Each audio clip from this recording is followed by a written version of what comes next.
그러니까 성도의 구원이 두 가지라는 거예요. 쉽게 얘기하면 두 가지라는 거예요. 신분적인 구원과 뭐예요? 수준적인 구원. 우리가 앞서서 많이 배웠잖아요. 우리는 수준이 주님을 닮아가는 사람으로 되어야 된다고. 믿음의 수준이 그렇게 되어야 된다는 거예요. 신분만 바뀌어서 된다는 게 아니라는 거예요. 우리의 신앙 생활이. 우리의 신분적으로 죄에서 벗어난 우리는 신분이 되었다 할지라도 죄라는 것은 여전히 우리에게는 커다란 권세입니다. 왜냐하면 우리는 죄인으로 태어났고 죄에 익숙한 자들이요, 죄와 아직도 친한 자들이요, 죄를 이길 힘이 없는 자들이기 때문입니다. 우리는 우리가 결심한다고 해서 죄를 안 지을 만큼 수준적으로 거룩하고 괜찮은 자들이 아닙니다. 하나님께서 죄를 짓지 못하도록 우리를 간섭하시기 전까지는 죄를 이길 사람이 없는 것입니다. 그러니까 우리가 천국을 유업으로 받는 그러한 구원, 신분적인 구원은 하나님의 은혜로 되는 거예요, 전적인. 근데 우리가 신분적으로 하나님의 자녀가 된 게 끝이 아니라 하나님의 자녀가 되었기 때문에 죄를 이기고 거룩한 삶을 살아나가야 하는데 그것도 뭐예요? 우리 힘으로 되지 않는다라는 거예요. 하나님의 은혜가 필요해요. 근데 다른 건 있어요. 우리가 신분적으로 하나님의 자녀가 되는 것, 일명 천국 가는 구원에 대한 것은 우리가 할 게 없어요. 원래 회개해야 돼요. 회개해야 되고 예수님을 영접해야 돼요. 근데 우리가 회개하고 예수님 영접한 이후에 돌아보면은 왜요? 내가 회개한 것이 아니라 하나님이 회개케 하셨고 이미 내가 성령님이 우리 안에 역사하셨기 때문에 회개하고 예수님을 믿을 수 있도록 믿을 수 있는 행위가 된 거란 말이에요. 이미 하나님이 역사하신 거란 말이에요. 그러므로 구원에 관해서는 믿는 우리 편에서요. 이미 믿고 구원받은 편에서는 우리가 할 게 없었어요. 하나님이 하신 거였어요. 근데 성화적인 부분, 수준적인 구원에 대한 부분들은 뭐예요? 우리에게 할 부분이 있다는 거예요. 뭐예요? 하나님의 말씀과 뜻에 순종하려는 자세가 우리에게 필요하다는 거예요. 우리는 이미 구원받았고 하나님의 자녀가 되어도 여전히 죄에 대해서 취약하다는 거예요. 완벽하지가 않다는 거예요. 우리가 흔히 그러잖아요. 예수님 믿었고 구원받았는데 왜 계속 죄를 짓고 사는지. 적인 도덕적인 것만 얘기하는 것이 아니에요. 하나님 보시기에 합당하지 않은 모든 것은 다 죄란 말이에요. 적극적인 의미에서도 하나님을 사랑하고 이웃을 사랑하지 못하는 것도 죄예요.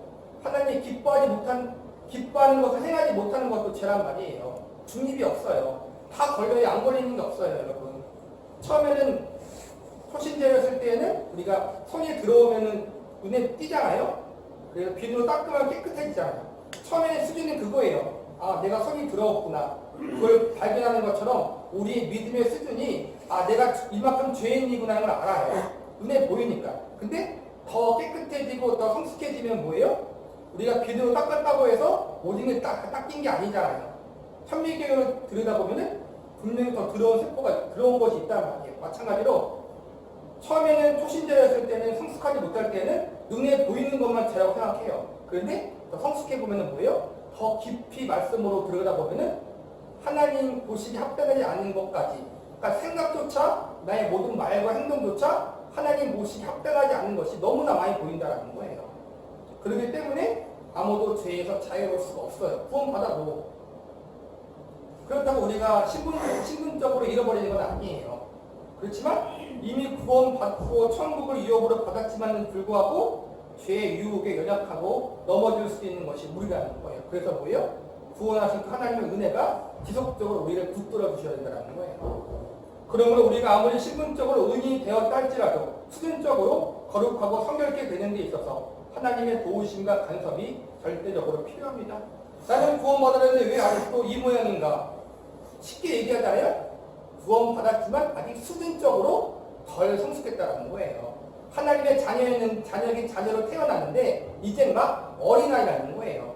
자라나야겠죠? 수준이 돼야겠죠? 수준적인 구원, 수준적인 우리의 신앙적인 성숙이 필요하다는 거예요. 그게 구원의 완성으로 가는 길이라는 거예요. 성경은 우리에게 예수 그리스도가 그분의 생명을 죽음에서 내어놓으시므로 우리를 죄로부터 구원하셨다면 구원하신 그 생명으로 우리를 얼마나 더 거룩게 하실 수 있겠느냐라고 말씀하고 있습니다. 그분의 목숨을 버리는 것으로도 우리를 구원할 수 있는데 그분이 죽음을 이기고 살아나셨다면 그것으로 우리를 위해서 얼마나 큰 일을 하시겠느냐라고 비기적으로 말씀하고 있는 것입니다. 쉽게 얘기해서 같은 말인데 예수님의 십자가의 죽음과 부활 사건을 따로 떼놓으면 안 돼요. 근데 이제 이해하기 쉽게 설명하는 거예요. 예수님의 죽음으로 인해서 십자가 사건을 통해서 우리 죄가 용서받은 거잖아요. 용서받는 거로 끝나는 게 아니라 뭐예요? 죽으심을 통해 용서받았다는 거예요. 구원받았다는 죄로부터. 근데 죽으신 예수님을 통해서도 우리가 구원받았다라면 살아계신 예수님을 통해서 더 큰 은혜를 받지 않겠느냐는 거예요. 우리를 죽으심을 통해서 구원하신 하나님이, 예수님이 살아나셔서 우리를 가만히 두지 않고 책임지고 붙잡아 준다는 거, 끝까지. 그것을 로마서 5장 9절에서 10절에서는 멋지 뭘로 표현하고 있습니다. 즉 십자가의 죽으심으로 우리를 구원하셨고 또한 그것으로 그치는 것이 아니라 그분의 살아나심으로 더욱 더 우리를 위해 간섭하시고 일하실 것이라는 표현입니다.